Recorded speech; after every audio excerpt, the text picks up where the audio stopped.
Prishtina është në rritje të vazhdueshme, e krahas me rritjen vijnë edhe sfida të reja. Prej rritjes së popullsisë deri te zgjerimi i infrastrukturës, ku shënon një hap të madh përpara në forcimin e sigurisë publike dhe përmirësimin e reagimit ndaj emergjencave.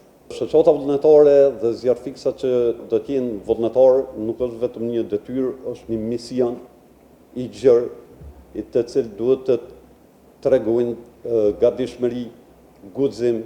Me themelimin e shoqatës së vullnetarëve për zjarrfikje dhe shpëtim, po i vendosim themelet e një force të re për mbrojtjen e jetëve, mbrojtjen e pasurive të qytetarëve tanë.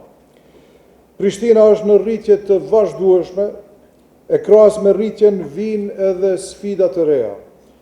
Prej rritjes së popullsisë deri te zgjerimi i infrastrukturës kërkohet që të jemi në gatishmëri të përhershme edhe për situata emergjente.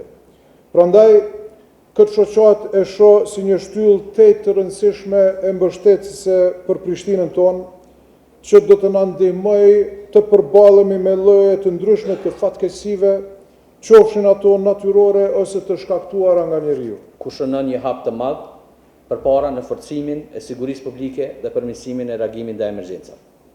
Siç e dimë, siguria dhe menaxhimi me emergjencave nuk janë vetëm përgjegjësi e institucioneve shtetërore. Ato kërkojnë një përfshirje të gjerë të komunitetit dhe një bashkëpunim të ngushtë mes institucioneve dhe shtetarëve. Shoqata vullnetare dhe zjarrfiksa që do të jenë vullnetar nuk është vetëm një detyrë, është një mision i gjerë i të cilë duhet të tregojnë gatishmëri, guxim për të realizuar të gjitha detyrat që i kanë para vetes. Dhe kjo do të jetë një komponent e brigadës profesionale të zjarrfikjes dhe shpëtimit që do të na ofrojë mundësi, jo vetëm në shturin e zjarrit, por për të ballafaquar me fatkeqësitë natyrore dhe fatkeqësitë tjera.